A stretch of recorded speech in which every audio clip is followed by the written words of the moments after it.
My son cut me off from his life for 20 years, never spoke to me, ignored every letter, every call, every attempt I made to reach out until I became rich. Suddenly, he invited me to Christmas as if nothing had ever happened, but I had a plan. When I walked into his house, I smiled gently and said, "I have a surprise for you." Their faces glimmered with greed, their eyes already counting the money they thought I would hand them. But when they finally saw what I had prepared for them, their faces drained of color and their greedy smiles vanished. The phone rang just as I was settling into my quiet evening routine. The shrill ring cut through the December silence of my Lincoln home like a blade. I almost didn't answer. Telemarketers always seemed to call right at dinner time, but something made me reach for the receiver. "Mom." The voice struck me like a physical blow. 20 years of silence, and now this casual greeting, as if we had spoken yesterday. "Nicholas." My voice came out steady, though my knuckles whitened around the phone. "This is unexpected." "Yeah, well." I could hear that familiar nervous laugh, the same one he used as a child whenever he was caught in a lie. "Listen, I know it's been a while, but Christmas is coming up, and Malene and I were talking. We'd love to have you over for dinner. You know, family time." Family time. The words tasted bitter in my mouth. I stared at the faded family photo resting on my kitchen table. The one where Nicholas was 8, gap-toothed and smiling, before everything had fallen apart. "A while?" I couldn't keep the sharp edge from my voice. "Nicholas, you haven't returned my calls in 2 decades. Do you remember the birthday cards I sent? The graduation invitation I mailed? They all came back unopened. Mom, come on. I've been busy. You know how it is. Building a career, starting a family. There's never enough time.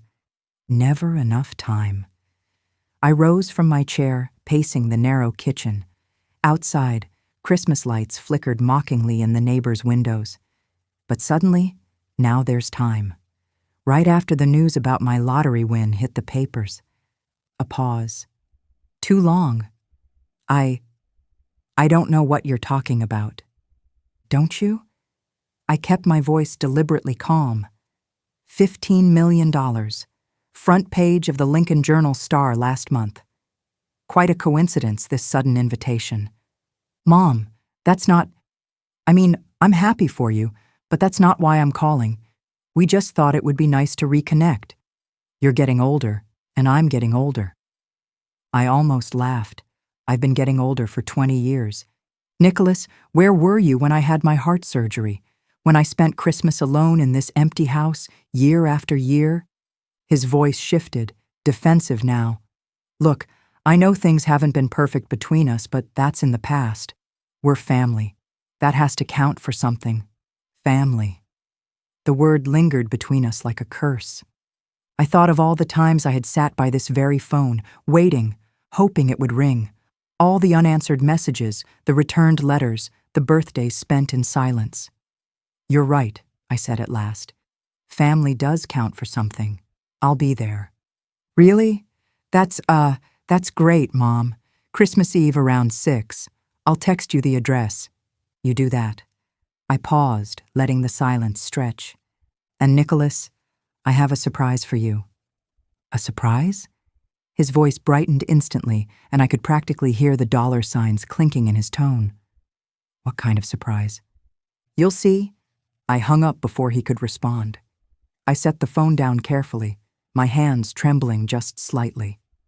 The kitchen felt different now, charged with possibility.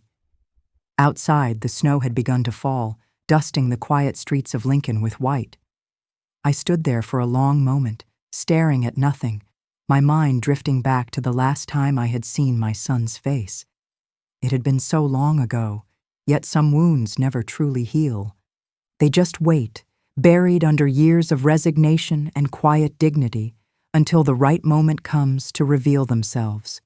I walked to the window, watching the snowfall, and remembered how it all began. The snow carried me back to that December 20 years ago, when everything I had built came crashing down. I had been sitting in this very kitchen, though the house had felt different then, warmer, filled with the promise of family. My husband had been packing, his suitcases spread across our bedroom floor like open wounds. "You're pathetic, Diana." His voice echoed in my memory, sharp and cruel. 45 years old, and what do you have to show for it? A dead-end job at Morrison and Associates, a mortgage we can barely afford, and dreams that will never come true. I remembered standing in the doorway, watching him fold his clothes with mechanical precision. I thought we were happy. Happy? He had laughed, a sound like breaking glass. "When was the last time you surprised me with anything? When did you last take me somewhere nice? Selena treats me like a king." Selena, his new lover, the one with the BMW and the corner office. She had been calling our house for months before I finally understood what was happening. "What about Nicholas?" I had asked, grasping at straws.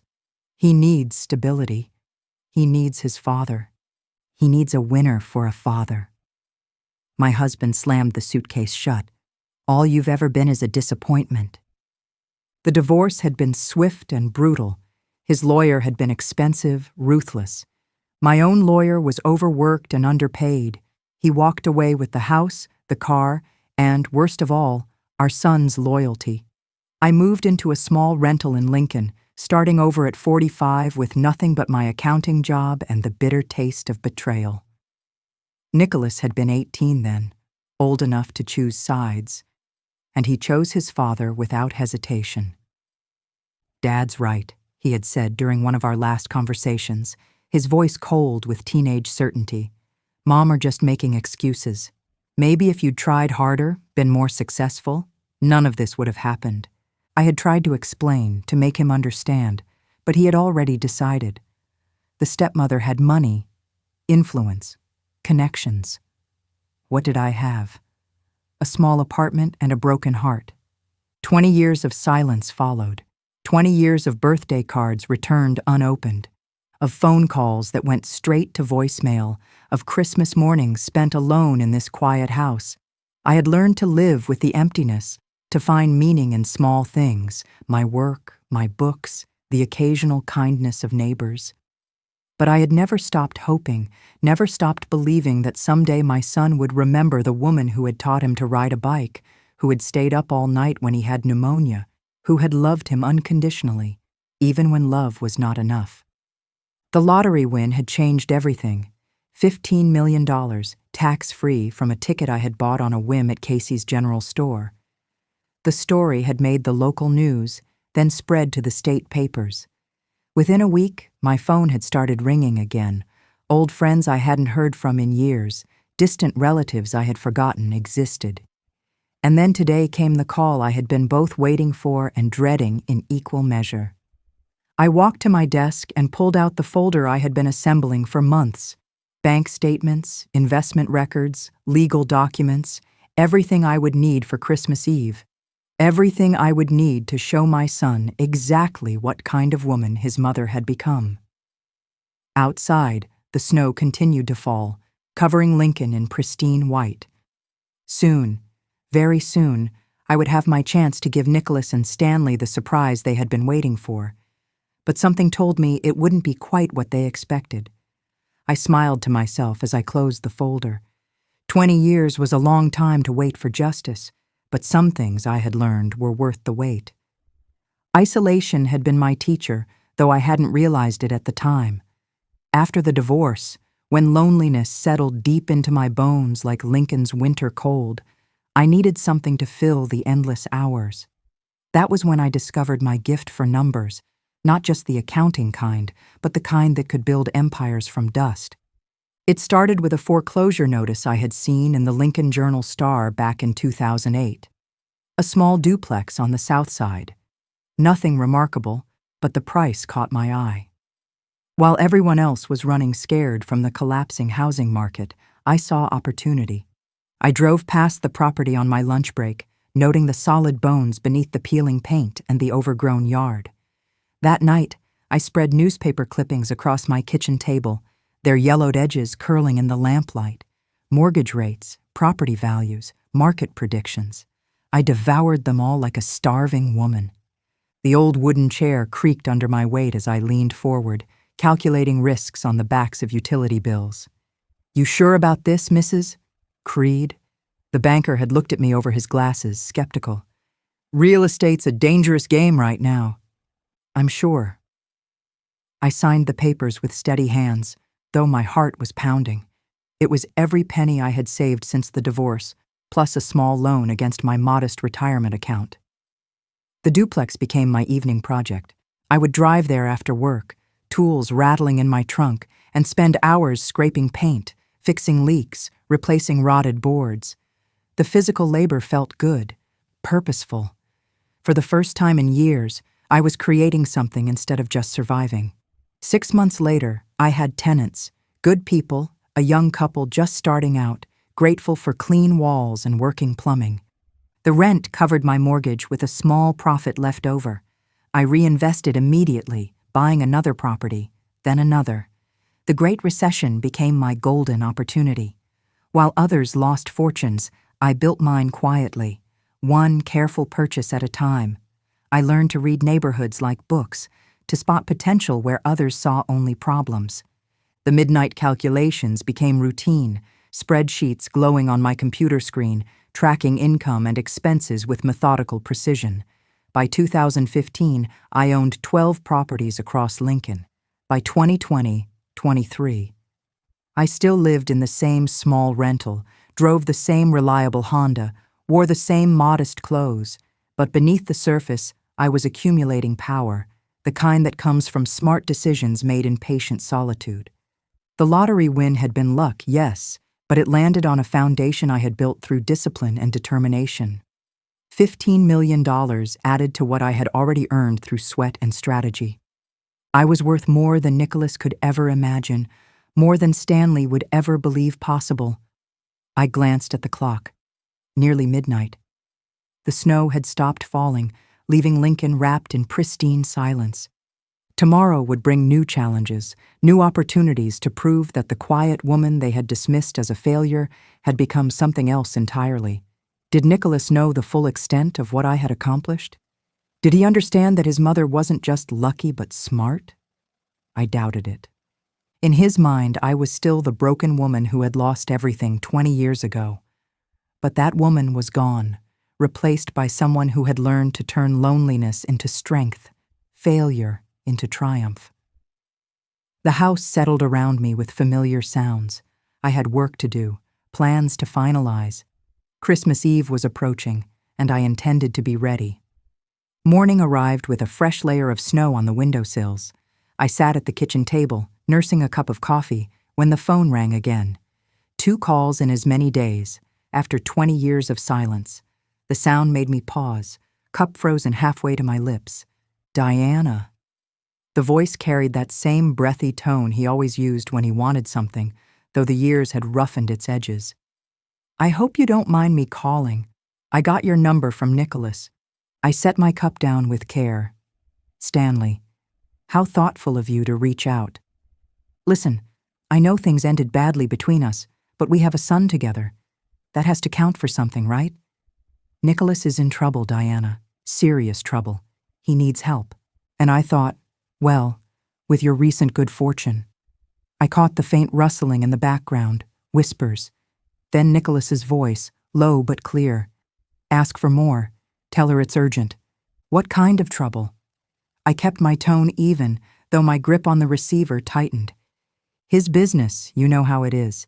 Startups are volatile. Investors are pressing him hard, and if he doesn't raise the money soon. She let the sentence trail off. "I hate to ask, but could you help? For old time's sake." Another whisper. "Say it's for the grandkids' future." "It's for the grandchildren's future," Stanley continued, his voice shifting into that pleading note I remembered all too well from our marriage. "You wouldn't want them to suffer because of business troubles, would you?" I watched the steam rise from my coffee, thinking of all the times I had fallen for this performance, the fabricated crises, the emotional traps, the way he always knew exactly which buttons to press. Well, 200,000 would cover the immediate problems. But if you could stretch to 300, Another muffled whisper, maybe 4, just to be safe. I almost laughed. $400,000, requested as casually as if they were borrowing a cup of sugar. I see. Diana, I know you're angry about the past, but this is bigger than us. This is about family, about doing what's right. What's right? I repeated slowly, letting the words cut through the line. Tell me, Stanley, what was right about 20 years of silence? What was right about sending back birthday cards unopened? What was right about teaching our son to treat his mother like a stranger? His tone hardened. That's ancient history. We're talking about now, about Nicholas's future. You'll get nothing from me. The words came out cleaner than I expected, without anger, without tremor, just fact. What? He sounded genuinely stunned. Diana, you can't be serious. You won millions of dollars. What's a few $100,000 to help your own son? Not a cent, I repeated, firm and final. Not now. Not ever. But you love him. You're his mother. How can you abandon him when he needs you most? I thought of all the nights I had needed them, all the calls ignored, all the reaching out that was met with silence. I learned from the best. You're making a mistake. You'll regret this. I don't think I will. The line went dead. He had hung up on me, just like that.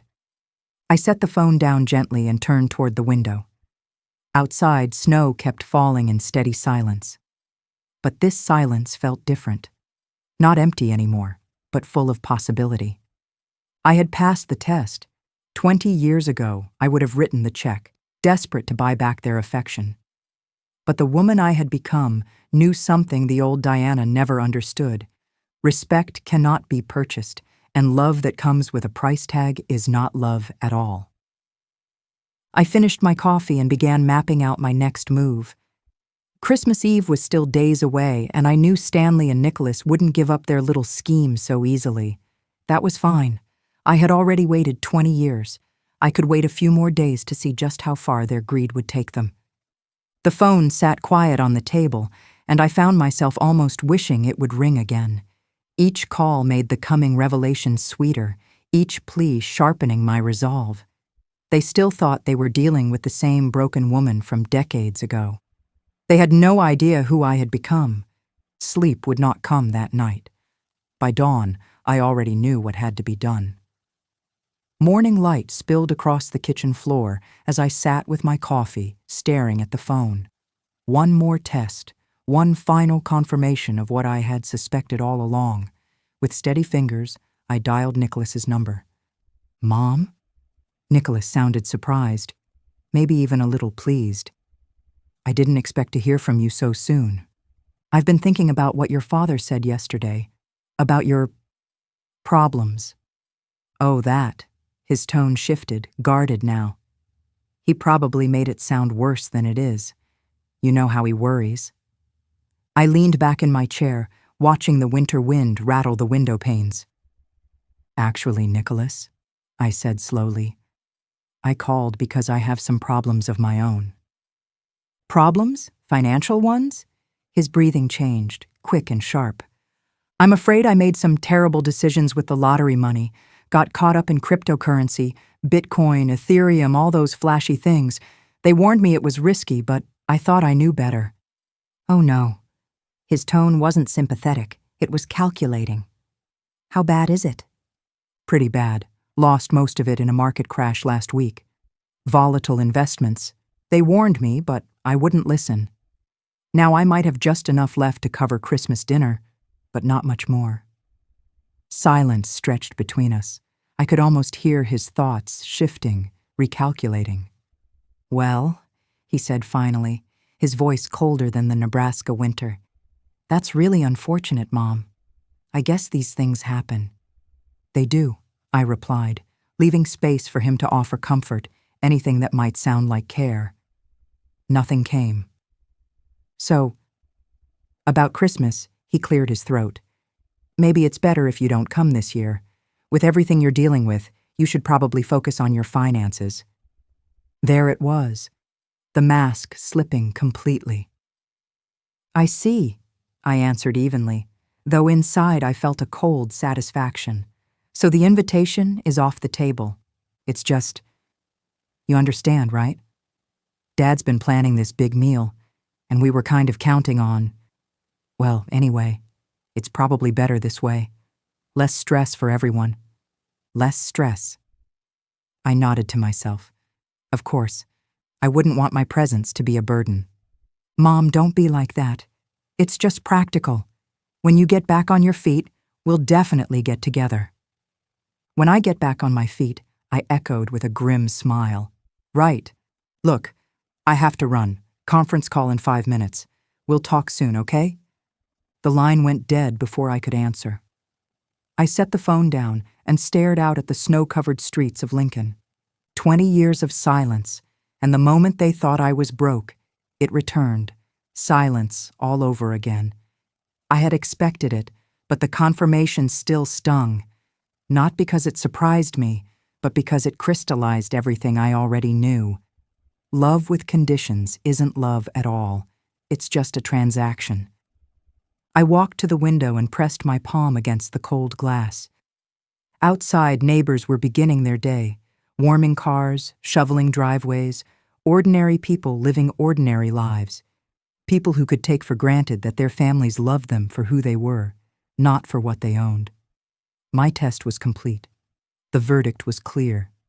With that clarity, I turned my focus to the lives Stanley and Nicholas had built while ignoring mine. If they wanted to play games, I needed to know the rules. I began with my old Lincoln business contacts, the network I had quietly cultivated through my real estate work. A few calls were all it took to uncover the truth about Nicholas's so-called startup, really nothing more than a spectacular failure. Brooks Tech Solutions, Jim Patterson from the Chamber of Commerce told me with a bitter laugh. That boy burned through investor money like it was confetti, promised groundbreaking software, delivered nothing but excuses and overpriced lunches. And the investors? I asked, pen poised above my notepad. They're furious, Jim said.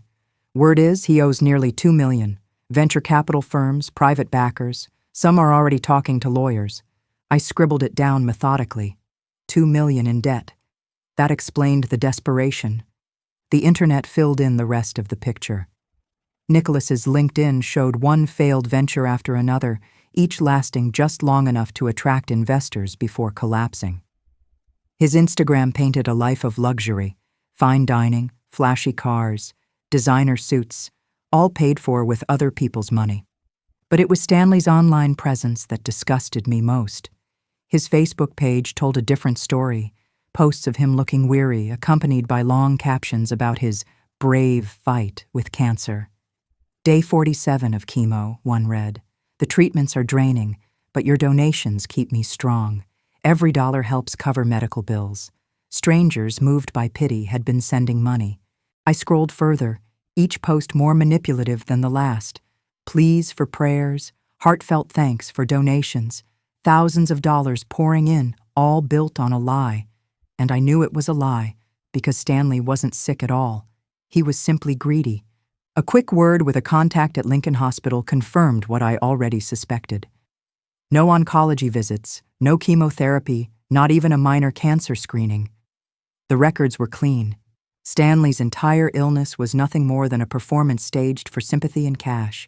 In Nicholas's eyes, I remained the broken woman who had collapsed 2 decades earlier, but that fragile figure was long gone. In her place stood someone who had learned to forge strength out of solitude, to carve triumph from the bones of failure. The house around me whispered with its usual creaks and sighs. I still had work to finish, strategies to refine.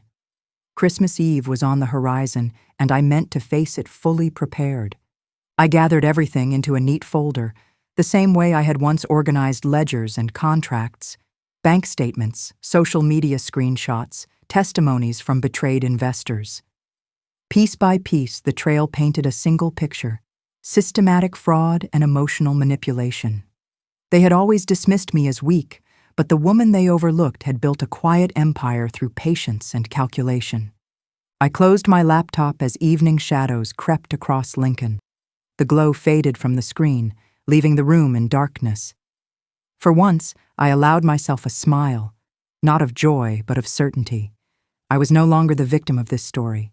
I was the one holding the pen, ready to write its ending. The phone rang again, another desperate attempt, no doubt, to squeeze more from the rich mother. I let it ring, the sound echoing through my quiet house. Let them wonder. Let them stew.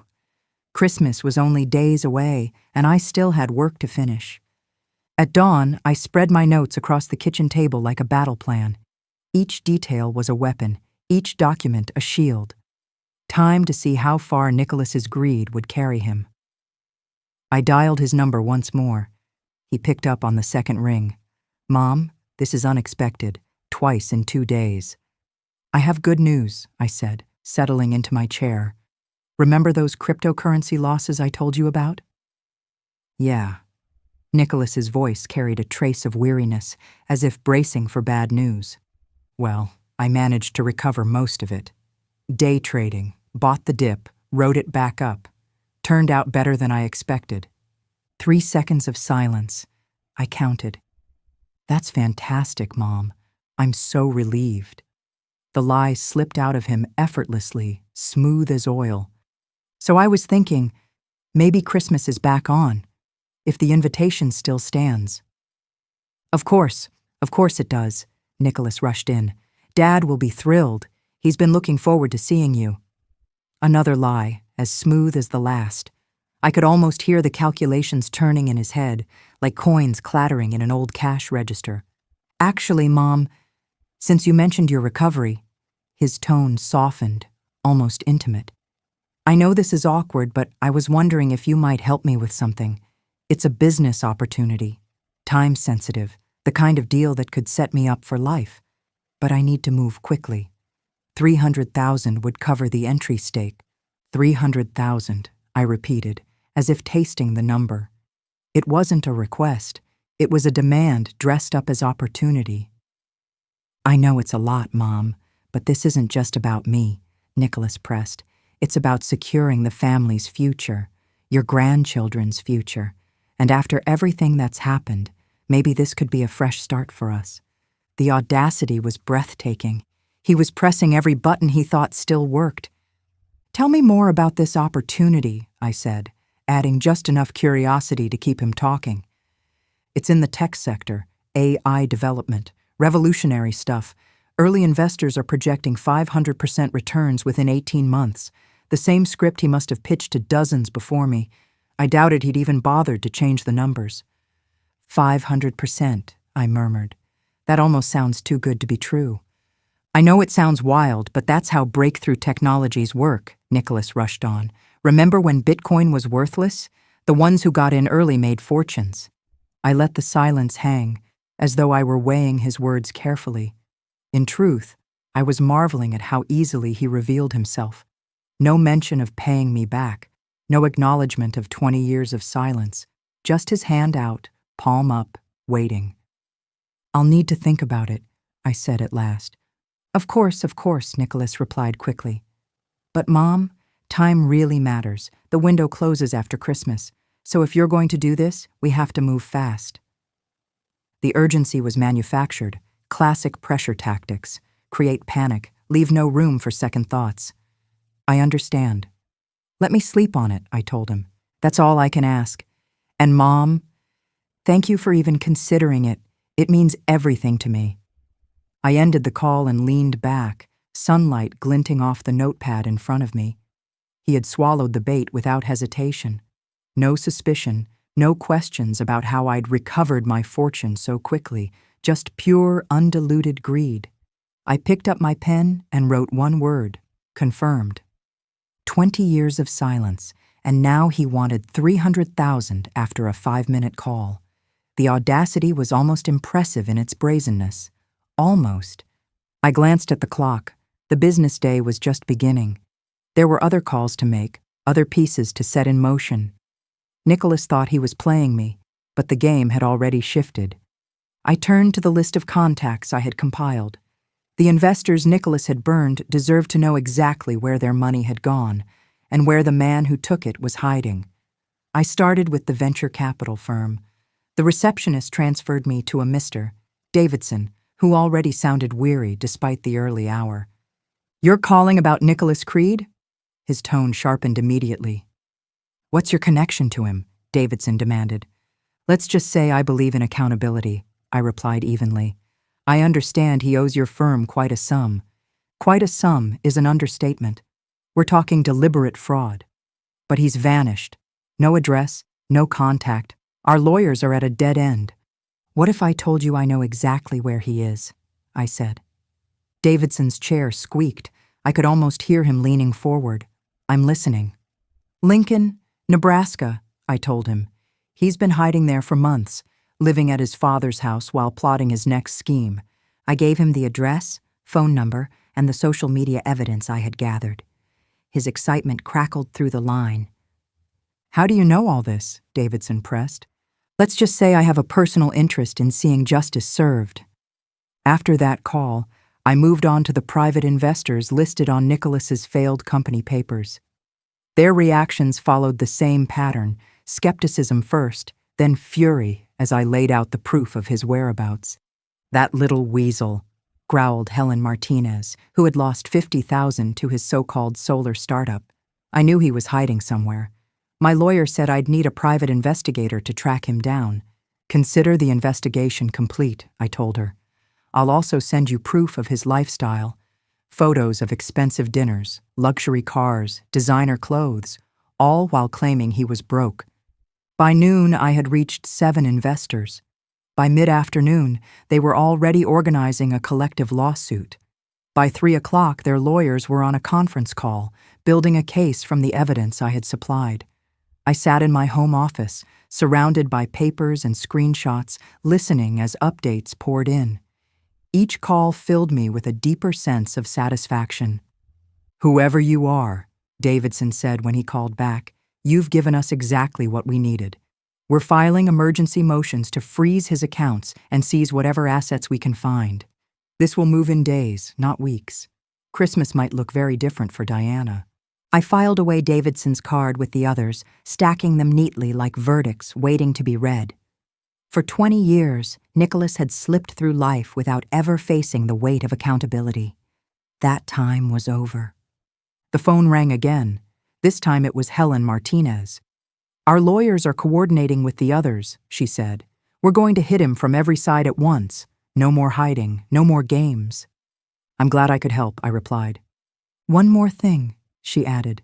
"When we finally catch him, I want to thank you properly. You've given us hope when we thought all was lost." I hung up and gazed out at the streets of Lincoln, where my son thought he was safe, thought he could spin his schemes without consequence. The snowfall had stopped, leaving the air crisp and clear, perfect visibility for what was coming.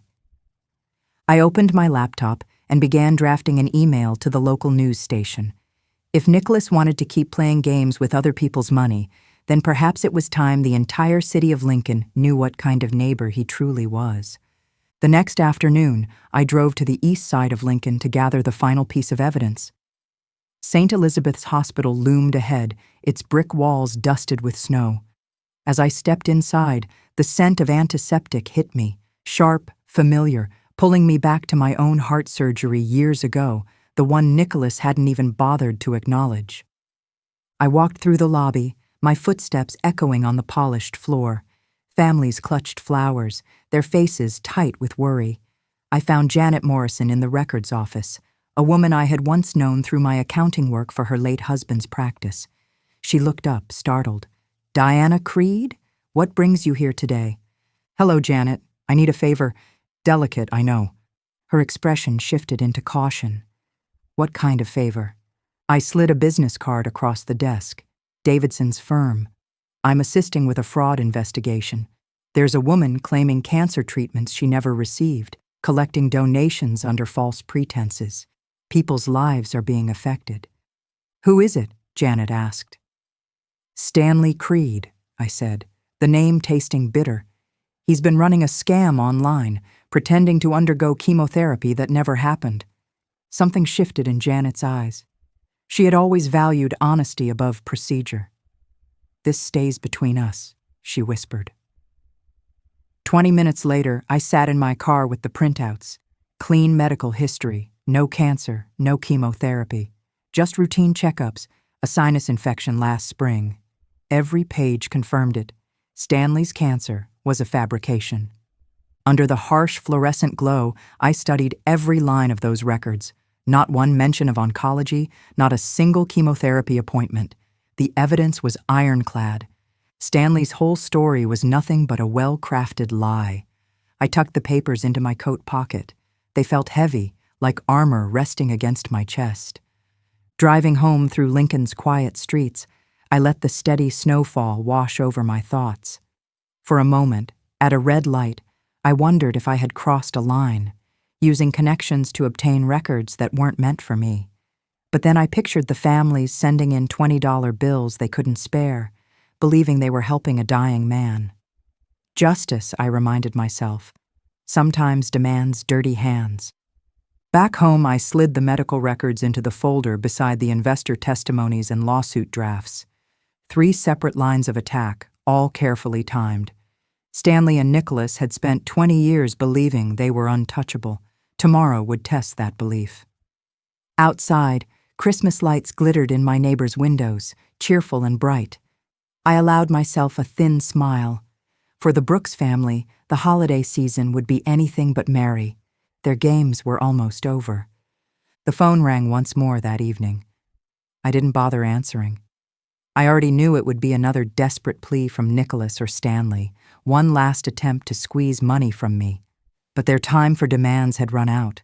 By tomorrow, they would be too busy facing consequences to dial my number again. I poured myself a fresh cup of coffee and sat down to review my plans one final time. Every detail was in place. Christmas morning was only hours away, and I was ready to deliver the truth they had spent 2 decades running from. Christmas morning dawned crisp and bright. I dressed with care, neither too formal nor too casual, and drove to the address Nicholas had texted me weeks earlier. The house sat in a neat new development, vinyl siding gleaming, Christmas lights strung unevenly across the porch. Through the windows, I could see shadows moving inside. They were waiting. Nicholas opened the door with arms spread wide, wearing the smile of a son who had not abandoned his mother for 20 years. "Mom, you made it. Come in, come in." Behind him stood Stanley, thinner than I remembered, but with that same calculating gleam in his eyes. "Diana, how wonderful to see you. You look prosperous." I stepped inside, scanning the room, the expensive furniture that didn't quite match, the oversized television, designer bags tossed carelessly on chairs, all of it bought with someone else's money. "Thank you for having me," I said, hanging my coat carefully on their rack. "I brought something special for later, a surprise for both of you." Their eyes lit up instantly. "A surprise?" Stanley clasped his hands, feigning delight. How thoughtful. We moved to the dining table, which could have seated 12. The dishes looked extravagant, yet one bite told me they were store-bought, reheated, arranged to impress. Nicholas carved the turkey with exaggerated flourish, as if he were performing on stage. Stanley filled the glasses with wine, his words syrupy as he asked about my supposed recovery from the cryptocurrency losses. "So fortunate you managed to bounce back," he said, avoiding my eyes. "Markets can be so unpredictable." "Indeed they can," I replied, cutting the turkey into neat pieces. "But I've learned to be far more careful about whom I trust with financial advice." Nicholas launched into his pitch, detailing the so-called AI investment with the zeal of a salesman who smelled money. He rattled off numbers, timelines, promises of impossible returns. I nodded just enough to keep him talking, watching his eyes shine brighter with each sign of my feigned interest. The knock came just as Stanley was serving dessert, loud, firm, official. Nicholas frowned, setting down his fork. I wasn't expecting anyone. He opened the door to find a man in a dark coat holding an envelope. "Nicholas Creed?" "Yes, you've been served." The envelope was thrust into his hands before the visitor turned and walked away. Nicholas stared at the documents, his face draining of color as he flipped through the pages. This can't be right. "What is it, son?" Stanley asked, peering over his shoulder. "It's a lawsuit, multiple lawsuits. The investors, they've found me." His hands shook, the papers rattling as he read. Emergency asset freezes, demands for restitution, accusations of fraud. How did they even know where I was? Nicholas's voice cracked, panic seeping through. "Oh no," Stanley muttered, eyes darting across the pages. "Diana, what terrible timing. Right in the middle of Christmas dinner." "These things have a way of catching up," I said softly, letting each word land with deliberate weight. Nicholas began pacing the room, running both hands through his hair. "I need to call my lawyer." "No, maybe I should leave now. They could freeze everything, the house, the accounts, all of it." "How much do they want?" Stanley asked urgently. $2 million, plus damages, plus interest. Nicholas's face looked as though he might be sick. Stanley slammed his fist on the table. "This is outrageous. They can't do this to you." But his voice wavered. He knew they could. Nicholas dropped into a chair, burying his face in his hands. The mighty businessman reduced to a trembling boy. I folded my napkin calmly and placed it on the table. Funny, isn't it? 2 decades of silence, and now the only words you bring me are excuses. Nicholas lifted his head, eyes wild. "You set this up, didn't you?" I met his gaze without flinching. "I didn't need to set anything up. You did it to yourself. Actions have consequences, Nicholas. That's something you and your father never seemed to learn." Stanley turned on me, his face flushed. "You vindictive witch? After everything, you'd side with outsiders against your own family?" "Family?" I repeated, my voice low but sharp enough to slice the air. "Family doesn't vanish for 20 years. Family doesn't show up only when there's money on the table. What you call family is just convenience. And that ends tonight." The room went still. Nicholas's breathing was ragged. Stanley's fists clenched on the table. I rose slowly, smoothing my coat. From my bag, I drew the folder I had spent months assembling and placed it between the untouched plates of dessert. "Merry Christmas," I said softly. "Here is the truth you've both been running from. Bantay Stanley ke giat vefiatap hoso, nhang ong tachanchu. Nicholas giat le truak, lattung trang, sao kengan hang anchup manhin, hoso ite, lui kaiko tuyante. Matnotai jitheo tang to giai. Jai la motamu, chakshan lavai. Hong, toi jap gm ting. Jai la bang chong. Va chang bao lao nua, no se juoch kong kai." Nicholas shoved the folder back onto the table as if it burned his hands. "You think this will scare us? You think you can ruin everything?" "I don't need to ruin anything," I replied, my voice calm, steady. "You've done that yourselves. All I did was hold up a mirror." Stanley pushed back his chair, rising to his feet. "You'll regret this, Diana. You've just declared war on your own family." I stood as well, meeting his glare without flinching. "No, Stanley. I've ended a war you started 20 years ago. Tonight, the truth wins." For a long moment, no one spoke. The only sound was the faint hum of the refrigerator, the tick of the clock on the wall. Nicholas sank back into his chair, shoulders slumped, the fight gone out of him. Stanley's jaw worked, but no words came. I gathered my coat, slipped it on, and turned toward the door. "Merry Christmas," I said again, softer this time, and walked out into the cold night. Snow crunched beneath my boots as I walked to the car. Behind me, through the glowing windows, I could still see them. 2 men trapped in the cage they had built for themselves. For the first time in 20 years, the weight was gone from my chest. Justice wasn't loud. Sometimes it was as quiet as walking away. I drove slowly through Lincoln's sleeping streets, holiday lights twinkling on porches, wreaths hanging on doors.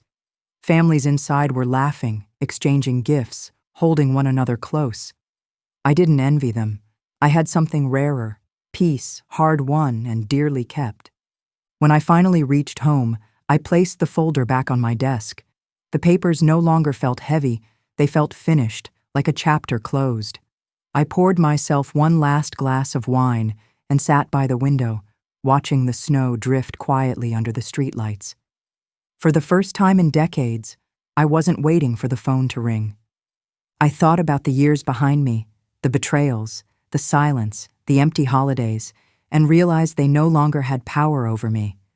Stanley and Nicholas would face their own reckoning. As for me, I had survived, endured, and finally emerged stronger. The snow kept falling, soft and steady, as if the whole world were being rewritten in white. I raised my glass toward the window, a silent toast to myself. They thought I was weak. They thought I was finished. But they were wrong. The world had taken much from me, but it had also taught me the most important lesson of all. Never underestimate a woman who has nothing left to lose. So let this be the lesson. Family is not measured in blood, but in loyalty. Love is not proven by words, but by actions. And respect, true respect, can never be bought, only earned. And if my story proves anything, it's this. Betrayal may cut deep, but truth cuts deeper.